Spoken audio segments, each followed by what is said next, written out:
Jane.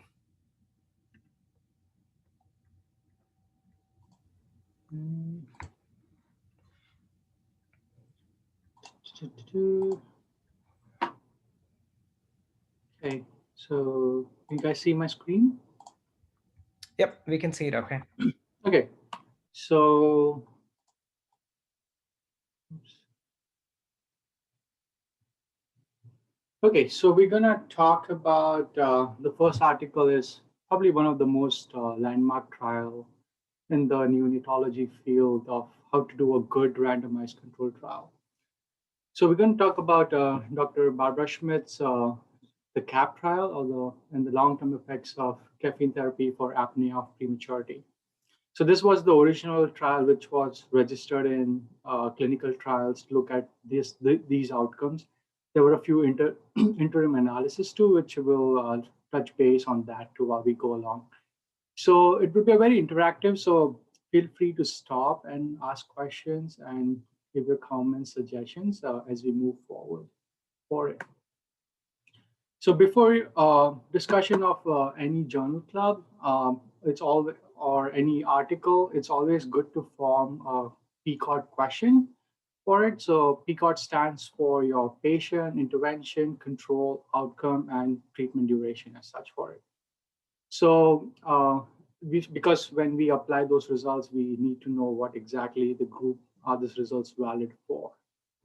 So in this, first of it's the design. It was a multi-center randomized controlled trial and a very well done international collaboration also for this trial. So the selection criteria was 500 to 1250 grams of our very low birth weight infants. The intervention as defined in the trial was to give caffeine to the babies and to compare those outcomes to babies who received placebo. Post for your outcomes, it was pre-specified and well defined. You can always check clinical trials for what exactly it was defined. So it was a composite outcome of death, cerebral palsy, cognitive delay, deafness, or blindness combined together as death or NDI for it. And the total treatment duration is important, like at what time point did they measure the outcome as such. So they measured about 18 to 21 months of age for it. So how was the patient selection done and what exactly the patient compromised of? So the study had about 2,600 infants randomized for it. And we'll go later into how that number came up. And the most important thing is how are the patients selected? So when you try to replicate those results in your own practice, you need to know what patients they were selected.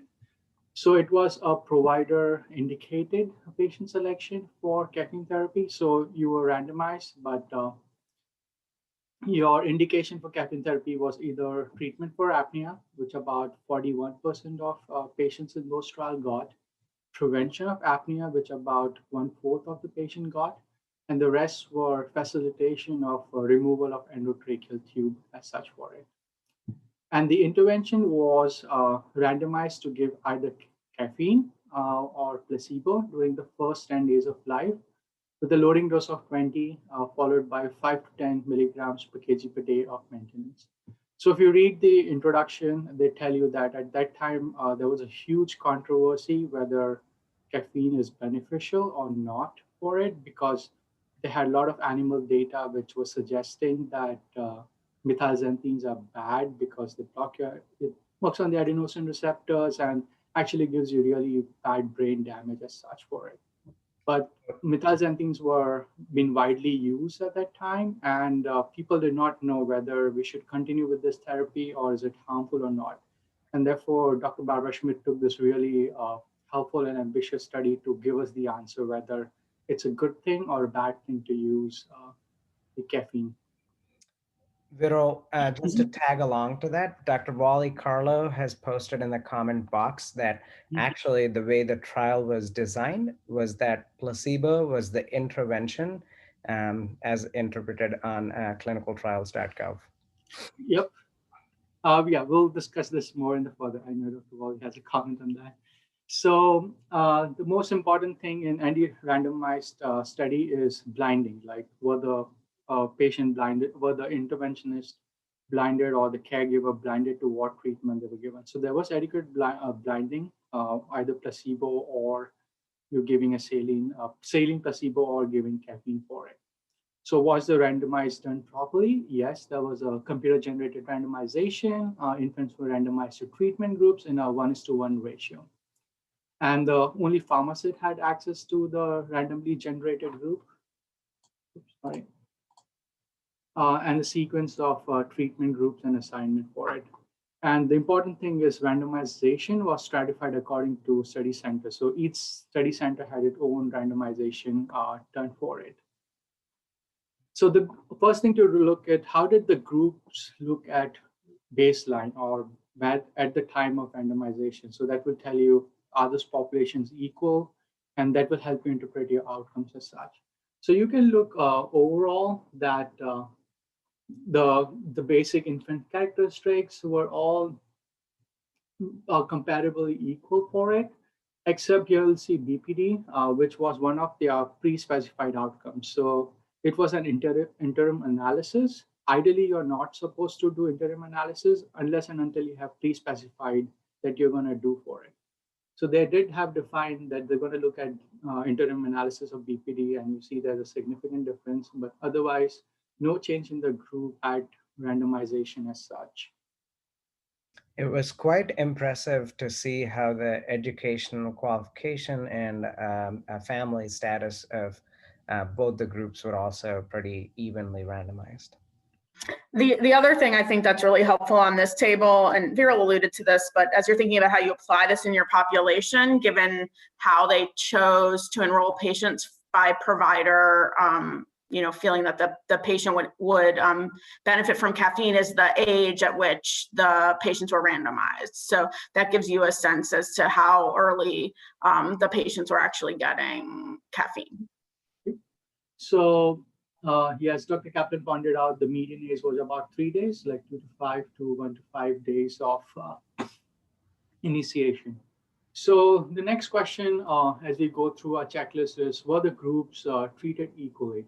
So there's where a lot of discussion lies of how people interpret it. So this is from the table which says were the groups different. So when you give your intervention, is the other intervention given to the group equal as such, which we know will affect the outcomes for it.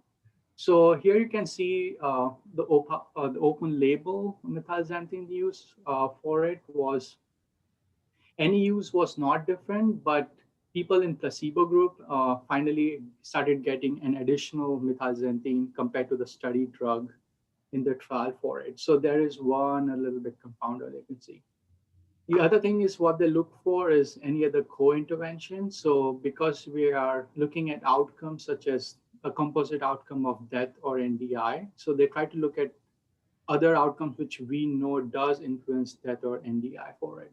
So they looked at the last use of endotracheal tube for it, which was significantly lower in the caffeine group. The last use of a positive pressure was also significantly lower, as well as the last use of supplemental oxygen as such. And postnatal steroids, which we know also influences a lot your death and NDI, was also significantly lower in your caffeine group going forward, as well as the transfusion of red cells. So when you interpret the results, you just have to keep this a little bit in mind.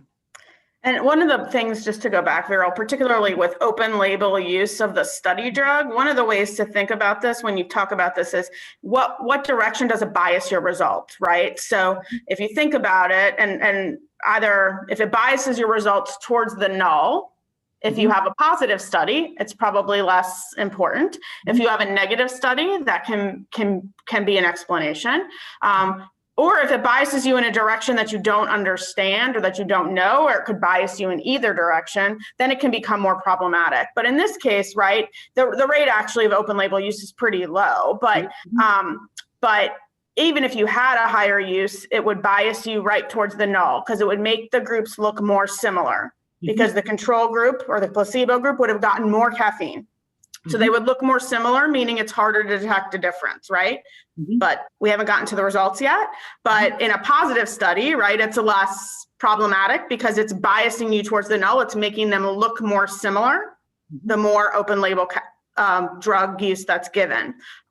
So if this was a negative study, we would be a little concerned because we wouldn't know, is it negative because the drug doesn't work or because the groups weren't really that different because both groups got a lot of drug. So that's one of, when you're particularly looking at open label use, the question to ask yourself is, in what direction is this biasing me? And usually if there's high use of the drug in the placebo group, it's going to bias you towards the null. So moving forward, so just a summary for those. So compared to randomized to caffeine, compared to placebo, there were some differences which we know affected India, such as endotracheal intubation. CPAP was discontinued 1 week earlier in caffeine group, and there was decreased pharmacological and surgical treatment of PDA. Caffeine group also had more weight loss, but no difference in neck as such for it. So next question is always important to look for is, are all the trials patient accounted? And how was the analysis done? So in general, a rule of thumb is you should not have a loss to follow-up of more than 20%. Then you wonder whether your loss to follow-up population group is different from what you have enrolled in your trial as such. So as said, it was a very well done study. So loss to follow-up was only 7% in both this group, and all the patients were accounted for. So you're generally a figure 1 in your randomized trial gives you a good breakup of the whole patient selection criteria and how many of them were accounted or not for it. And how will they analyze? So people, an ideally intention to treat analysis would be the best. So depends on how they were randomized. You analyze the whole group rather than who actually got the intervention. So sometimes people get randomized but don't get intervention. So it's more choppy analysis, but intention to treat analysis is the best way to go forward for a good analysis for it. So it's always good to define your outcomes for it. So there was a composite outcome designed for this, which is death or NDI at 18 months for it. Because we all know that if you are dead, you do not have bad neurodevelopmental outcomes. So these are what we call competing outcomes for it. So that or at corrected age of 18 months or survival with one of the following NDI outcomes, which were well defined and well characterized and and could be measured as such for it. So primary is always your main outcome. Secondary is always hypothesis generating for it because the studies are not powered for secondary outcomes. So they had well-defined secondary outcomes too, which was the BPD rate, which was their interim analysis, which I showed you in table 1, looking at the neck rate, the various hemorrhages, ROP, growth failure, as well as functional status at 5 years and at 11 to 12 years of age. So they subsequently release all those secondary outcomes as such. So next is it's important to know how they arrive at sample size. So they had an incidence of 20% of the primary outcome. So in those VLBW babies, they assume 20% will either die or have poor NDI. And they calculated about 1,000 infants in each group to have statistical power of 80% to detect 25% reduction in the risk of death or disability for it. And so an important variable is your center, because it was randomized for each center. They needed to correct for each center in their analysis. So when they did the regression analysis, they did adjust for the center included, and they also for the treatment for that. So this is looking at the primary outcome for it. So as always, primary outcome is your main thing. It's just death or disability for it. So caffeine group had 40.2% of the population had either death or NDI of a composite outcome, and placebo group had a higher at 6.2%. That was the unadjusted odd ratio. And when you adjust for center, for it and various patient characteristics, you continue to maintain your significance levels. So your odds ratio is not crossing 1, so that's a good way of assessing whether it's significant. It's also important to look because p-value is more of a sample size dependent for it. So it's a good idea to look at how wide your confidence intervals are. That will give you a good estimate for it. So the tighter the confidence interval, the more stronger you have confidence in the results as such for it. So here we clearly see that it reduced caffeine, giving caffeine reduce the death or neurodevelopmental disability for it. A quick way for you to explain to parents or when you're trying to do this treatment and they ask like why is it beneficial, a good way to calculate is number needed to treat. It's actually pretty simple. You just subtract the two dichotomous outcomes, which is 40.2 minus 46.2, which gives about 6% or 0.06, and make an inverse of that. So it's 1 divided by 0.06, and you get about 16.6 or about 17 babies. So you need to treat about 17 babies to prevent one outcome of death or neurodevelopmental outcome with caffeine for it. So quick and dirty method to give you some more objective criteria of how things to do. So any questions so far, anyone? One point I guess to make there, Viral, like that I always look at when I look at this table in particular, and again, it's as I think about applying it to my own local setting. This is a challenge because I think most of us don't know our own long-term outcome data very well at our centers. At least I don't. So like, whereas if I look at a study that's looking at BPD, I know what my BPD rate is at my center, but I honestly actually don't even know our death or disability rate for our long-term outcomes is at my center, which is unfortunate and problematic. But one of the things, regardless, that you should do is look at the rate of the outcome in the placebo group and see how does that compare to what the outcome is in your center. Like, is this applicable to you? And there's another trick that you can do, which if we have time, I can show you a calculation for a different example, but you can calculate essentially like your own number needed to treat based on the local incidence in your population, which might be different than this incidence of 46%. So there's things that you can do to also think about how is this, am I going to have the same bang for my buck in my population, given that maybe my population is a little bit different. It's harder with, again, like it's a little harder with this because a lot of us don't know the outcome and don't know it measured in exactly this way. But it's something that when you look at this table, you should always look at that placebo group and say, is this population similar to mine? Is the rate in the control group similar to what I would expect?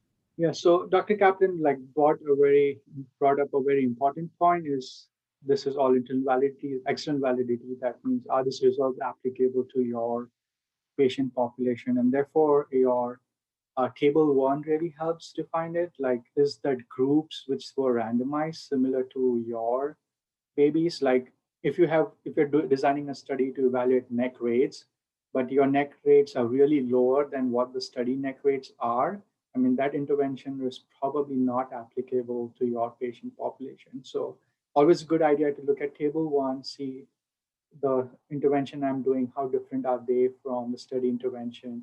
Look at your placebo outcomes. Is it very different? Many studies you will find that they found some difference, but the incidence of that pathology or disease they were looking was much higher than you have in your center as such. So your external validity is concerning because you are already better than what the intervention group did in terms of incidence as such. Dr. Kaplan, is that the reason why they reported the results in this table for adjusted for each center, like odds ratio adjusted for center instead of just the overall adjusted odds ratio? So, sorry, I'm not sure I followed. Sorry.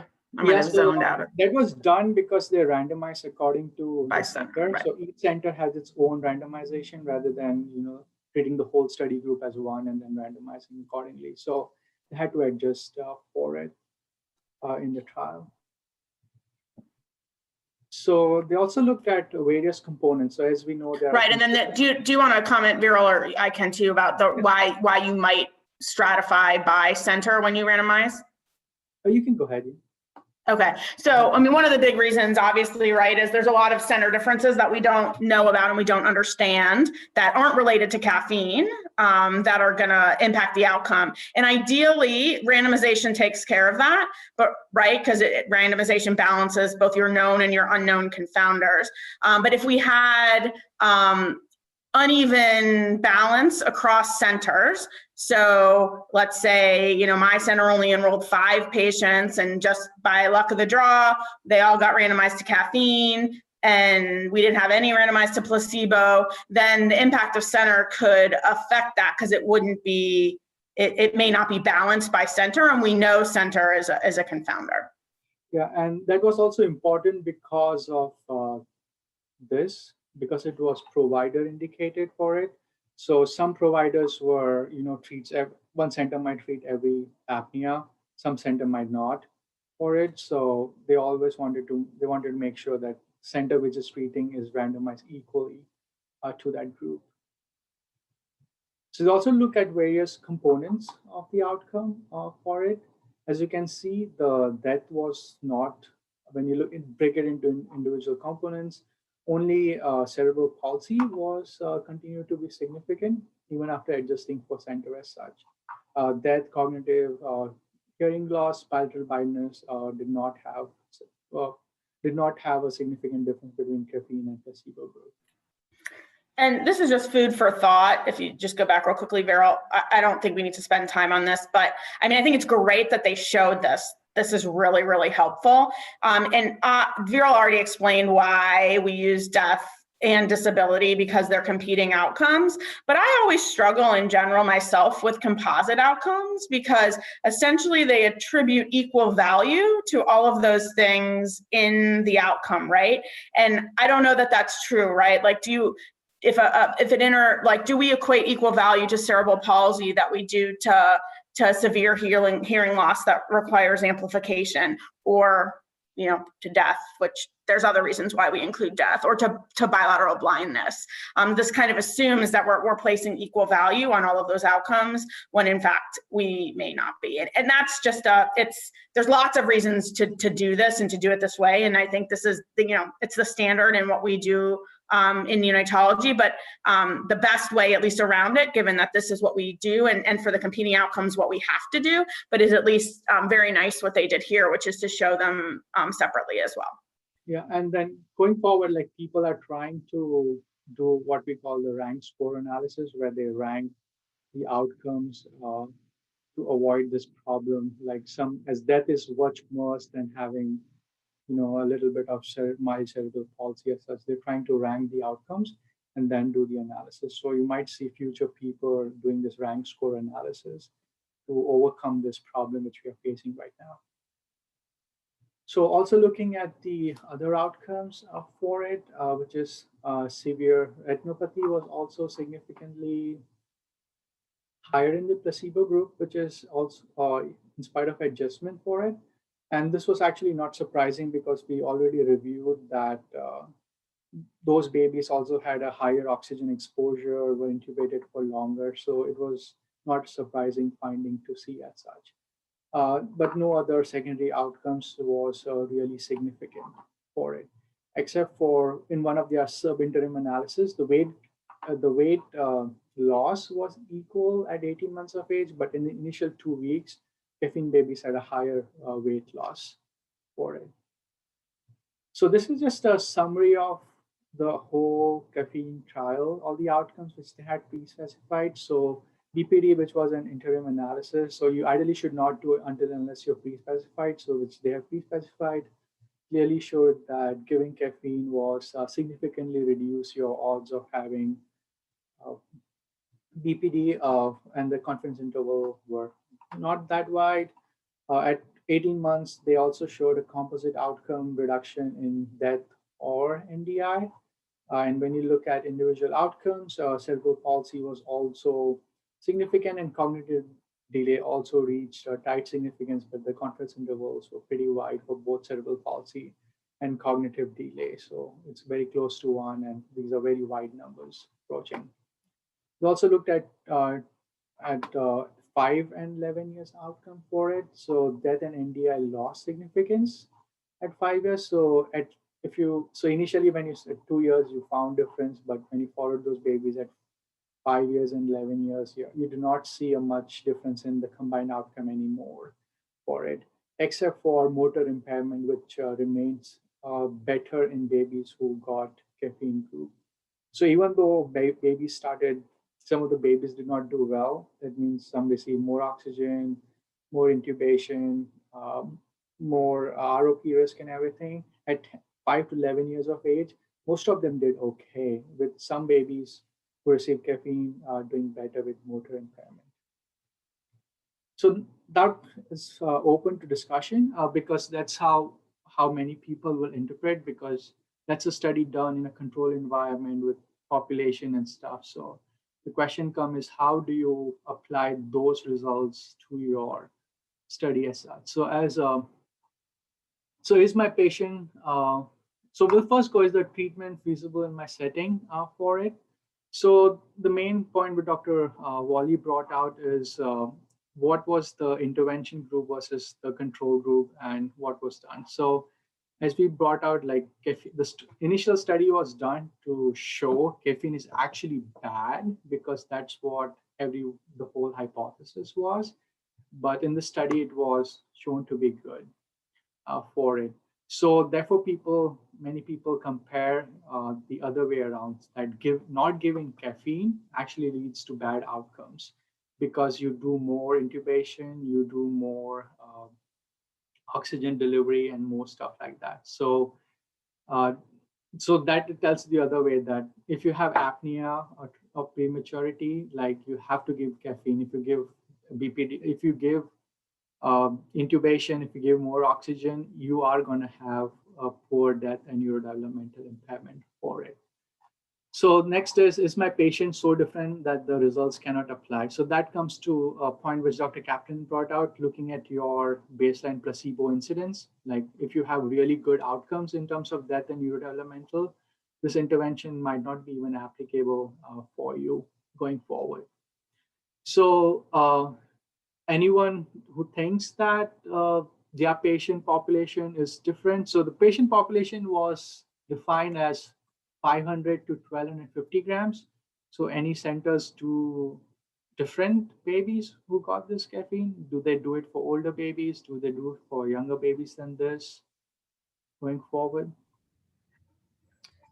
I think just to add to your point, Viral, like there, after all these trials that you listed, there definitely has been a practice creep when it comes to some of these interventions, as in the CAP trial, like the dosing was started at 20 milligrams per kilogram loading dose and 5 milligram per kilogram per dose starting dose, but maintenance dose. But we do see that some centers like use a higher maintenance dose and don't go up in a stepwise fashion like suggested in the trial. And just I think Lindsay Nake posted in the chat box that we do all babies less than 32 weeks typically, unless they have apnea, then older. Viral, do you just want to go back to table 1 real quick so we can look at the median gestational age of those babies and the range? And I think they didn't give a range. That would have been helpful to know to help with Lindsay's question, to understand how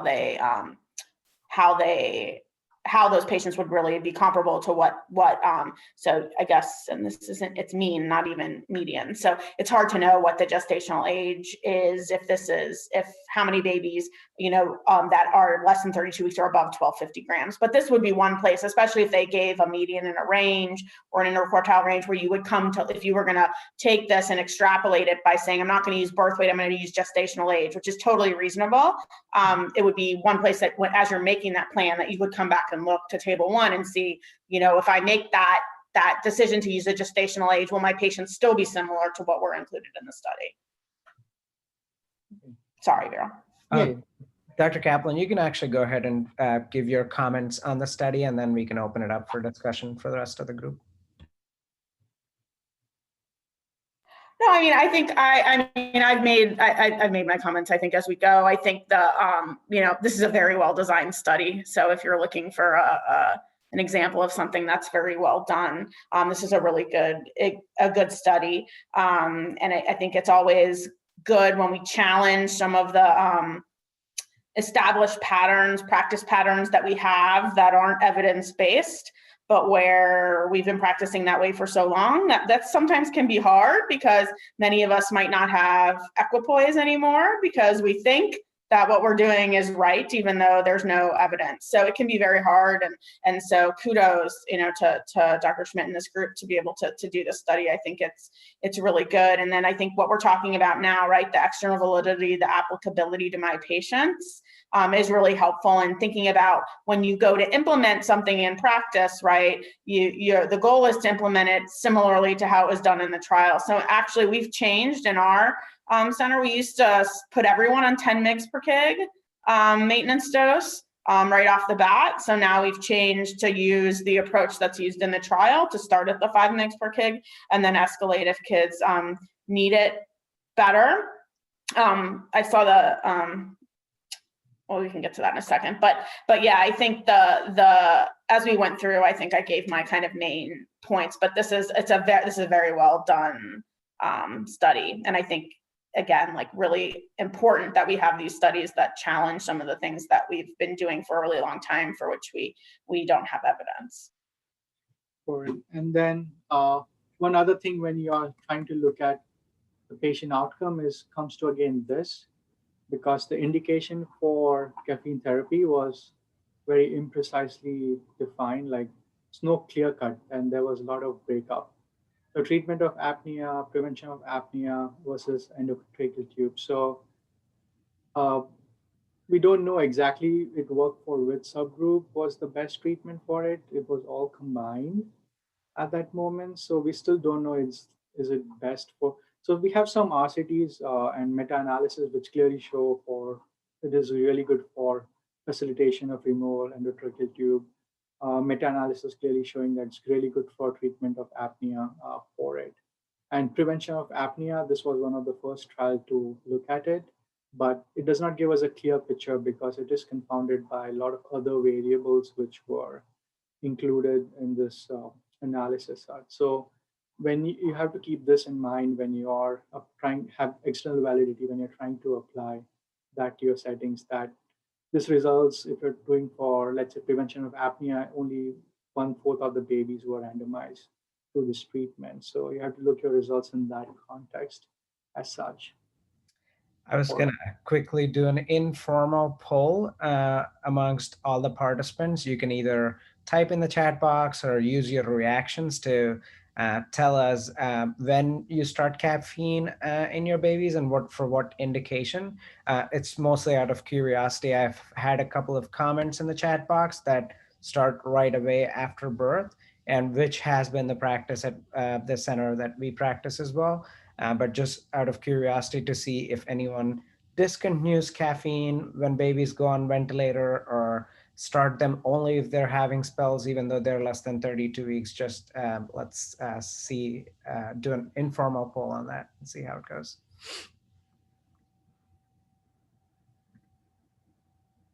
And while we're waiting for responses, I was just gonna ask Vero at that point of all the indications being different. Maybe if the study reported the number of apneic spells in these infants throughout the whole study, would have been maybe beneficial to understand the exact effect on prevention of apnea or reduction in the number of apneic spells, which was unfortunately not reported in the study. So. For it, and then one question was using when. So if you like, Dr. Smith has an editorial which said that she does not have data of how many of those who were given for prevention of apnea, how many of those received caffeine for apnea prevention. She could only estimate that those numbers were pretty low who got enrolled in the study. So those prevention of apnea you see here. So this prevention of apnea were, from her estimates, these were probably babies who were not intubated, majority of them for it. So therefore, there's always this controversy going on whether, as pointed out in this comment, whether for intubation baby we should do it or not for it. Just reading some of the comments in the chat box, majority of the people responded saying they would do it right after birth, 20 milligrams per kilogram per dose. Less than 32 weeks has been the typical age listed in the chat box. Discontinued after 34 to 35 weeks. Yep. Don't discontinue. Majority of the practices looks like they do not discontinue caffeine, even for babies who are on ventilator, which has been a common theme here. So. And I think one of the things as you're thinking about this, right? Like, so as Sai said, in our centers now, we're starting it, with admission. So shortly after birth, and some of that rationale was related to ease of implementation, right? Like if you think this is a good thing and that eligible patients should receive it, how do you build processes that make it easier for it not to get missed? And so including it in an admission order set is one way to do that. But with that, like, and that's a fine decision to make, and we made that. Or same like what a lot of people, we talked about a little bit, but using gestational age cutoffs as opposed to birth weight cutoffs, right? It makes sense. It makes it easier, and then it makes physiologic sense, right? Like that lower gestational babies are at higher risk. So finding the sweet spot around what a 500 to 1250 gram baby would look like, and to be consistent with how you're thinking about applying that. But I think it is helpful just to not lose sight of when you have. It's not really practice creep, but it's a little bit of practice creep when it's okay to do it, but you just gotta, and you just have to understand what your rationale is for why you're doing it a little bit different. And do you think that based on the understanding of how the drug or the intervention works, is it going to work in the same way based on how you've tweaked it? So again, like, in an ideal world, we would do it exactly the way that it was done in the study. But sometimes we don't live in an ideal world, and we want to do other things to make it easier to implement so that we can be successful, actually having babies receive it. But it's important when we do that to just acknowledge the fact and acknowledge the places where we're deviating from what was actually done in the study. And the other thing, right, like, I can't remember, Viral, if you do, or Wally might, when they randomized, when they got consent, if this was antenatal consent or post birth consent, which my guess is it was after birth, but I don't really remember. So that's another piece where, like, just the logistics of doing research is likely going to push the age at randomization potentially a little bit later, but unless they did antenatal consent, which I honestly don't remember. Yeah, I think they were randomized within 72 hours of life for it. I may be wrong. I have to check that again, but Polly might know. I don't know if it's still online. Polly, do you know when they were randomized? May not be here. Yeah, I think within the first 72 hours or after birth for it. So yeah, I mean, if you look at age at randomization, it's about median of 3 days. So they were randomized after birth around 3 days of life for it. So therefore, people say you should ideally use around 3 days of life rather than not birth. But Dr. Kaplan pointed out because there's so many providers involved, they try to do it at admission for it. There's another comment in the chat box that from Stephanie Bork from Colorado. Does anyone use a loading dose for infants who are 32 to 34 weeks and having events, but not necessarily start a maintenance dose? That's a good question, Stephanie. And majority of the responses have been yes, often without maintenance. And just to comment on the previous question about the consent, yes, it was postnatal consent. He's Wally Carlo. Yeah, Yeah, thanks, Wally. thanks. And Wally, you might comment too. You probably know some data on how frequently people are using caffeine in this, well, maybe not 32 to 34 weeks because your study is a little bit, it's younger than the 32 to 34 weeks range. But I don't know if you know any data on variation in practice on the use of caffeine in the slightly older babies. Yes, so there are randomized control trials that show benefit even till 36, 37 weeks. So yeah, there has been a push for treatment to be longer because of that. The benefits are not, I guess, that significant right now.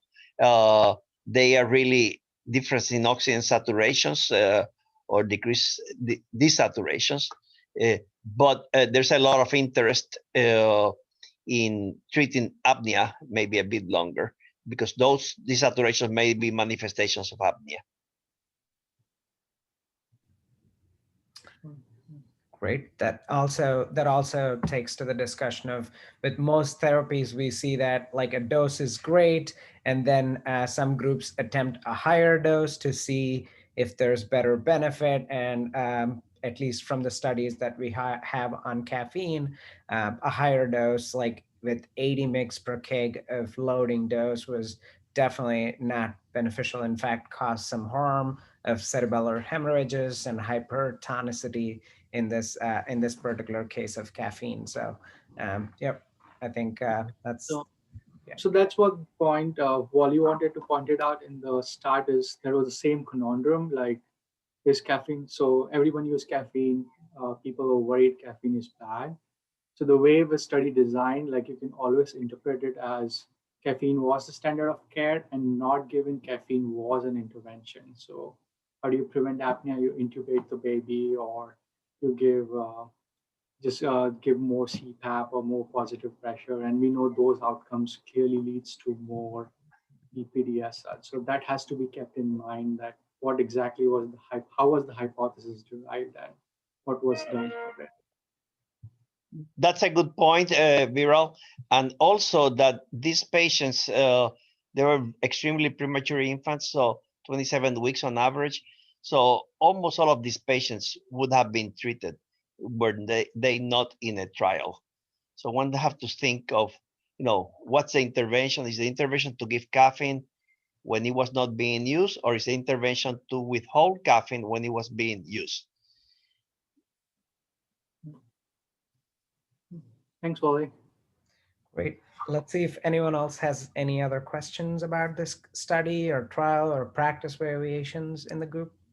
I think the other thing, and it's not as maybe important for a study like this, but like some of these questions, that people are asking about, right? Like these may about, do we split the dose and at what age? Sometimes, we don't report on that level of detail in a manuscript of a trial, but the protocol that they used often is that detailed. So if it's something that you really wanted to look into, you could reach out to the author, or you could reach out to someone that at one of the study centers that participated, and see if that was a mandated practice or not. That could help you figure out how to make some of those decisions if you wanted to try and deliver it in a similar way to how it was used in the study. It's a lot of work to do, but it's always possible to do something like that.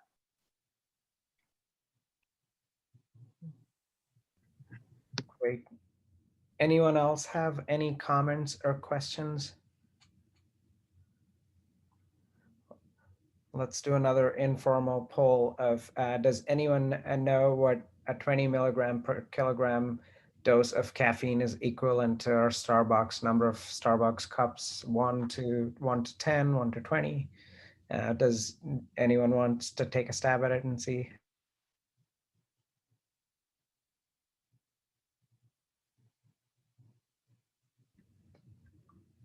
People are going with 2 venti, 4 cups. It's almost close to approximately close to equivalent to 10 cups in adults. So it's a pretty significant dose overall that we use in our babies, and it's a really potent drug that we give it for a long time as well. So that's just interesting. But yeah, so when you start your service, you can load yourself with a lot of expressor shots to get you going. Excellent. No, yep, totally agree. And the other outcomes of like the summary slide that you showed, Vero, if you want to put that up again, I would say like all the fellows and early career folks, if you haven't already read all those, like those are really important studies. The summary table, Vero, not this one, the one with, yep, the previous slide.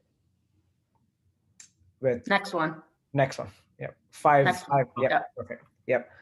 All these studies are worth taking a read, as we've expressed multiple times during this discussion, that it was one of the most well-designed trials, well-done trials, and really important outcome, and a drug that's most commonly used in majority of the units without much discussion. So I think it's pertinent and important to read all these papers and understand the application of caffeine while we practice with our micropremies. If anyone else has any questions or comments, we can get those answered. If not, I would, let's see, we're right on time. So let's give it another 30 seconds to see if anyone else has any questions or comments. Viral, I don't know if you want to show people with the screen share. I don't know how many of you have ever looked at clinicaltrials.gov? Show or raise like a thumbs up. Do you know how to get there? Actually, was looking at. So not so many. Maybe, I don't know, Viral, if you want to show people with your screen. Just I like clinicaltrials.gov from this perspective, from a study perspective. I think Viral and Wally are a little more rigorous than I do. I don't usually go back. One of the reasons to go back is to see if what they plan to do is in fact what they do. You can also sometimes get results a little bit before. Usually not before they're published, but you can get some nice summary results on clinicaltrials.gov too. But so, one reason to look at it is it's a nice digest of what the study was, and it helps is what they said they were going to do, in fact, what they do, or what they did. But also, if you're looking for, like, as you're preparing a talk or anything like that, where you want to know, like, what research is ongoing that maybe hasn't been published, but that's in process on a specific topic, clinicaltrials.gov is really good to look at. So anything that's a clinical trial as defined by the NIH has to be registered on here. So you can Google, we could Google caffeine and preterm infants and see what other studies are ongoing now related to caffeine, right? Did I say Google? Yeah, can you right? Sorry, my bad. But you could see some of these questions that people are asking where the CAP trial doesn't address it. Are other people looking at this, and is it something that we should pay attention to? So I like clinicaltrials.gov if you haven't found it. And generally, like if I'm preparing a talk or something, I'll look here to see what's coming up, what's coming down the pike for research in that area. And you can see if it's a study that's been completed, that maybe you need to look at PubMed if you didn't find it, or if it's something that's recruiting, and when is it going to be done.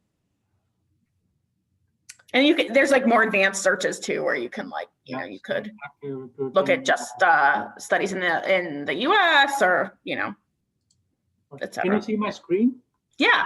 Yep. Yeah. So you can get all this one's completed. Like I had a question, 80 versus 20 milligrams. So you can go look. It gives you much detailed analysis. Like this one's completed, tells you when was the last results first posted and stuff like that. So actually pretty good.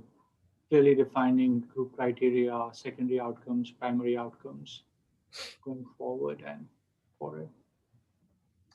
That's great. Now, and looks like there's another comment in the chat box. Does anyone use caffeine over a longer period, like beyond 36 weeks? if an infant has severe BPD and is on ventilator. I think some of the answers have been yes, we've used it for longer periods, and that's the practice that where we practice as well.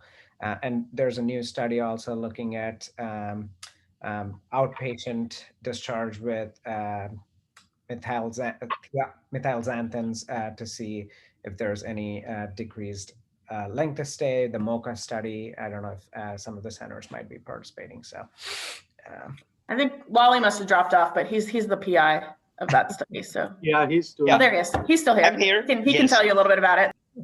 Yes, so the MOCA trial is to continue caffeine after apnea has been resolved.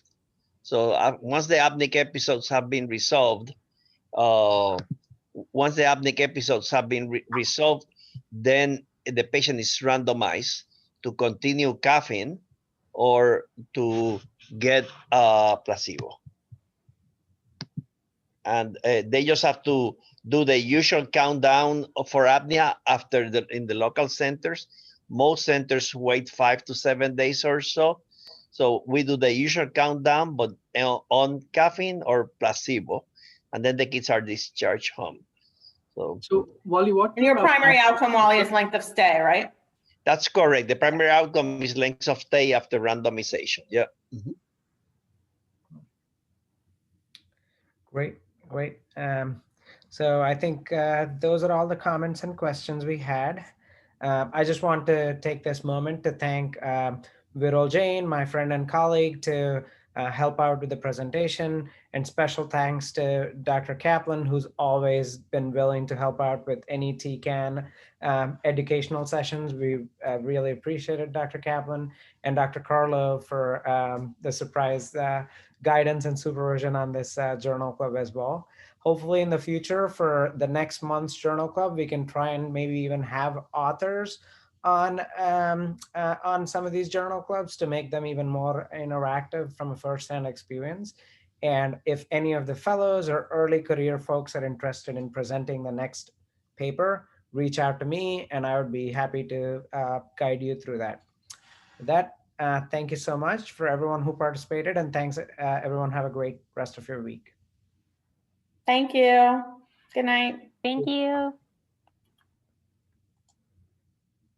Thank you so much.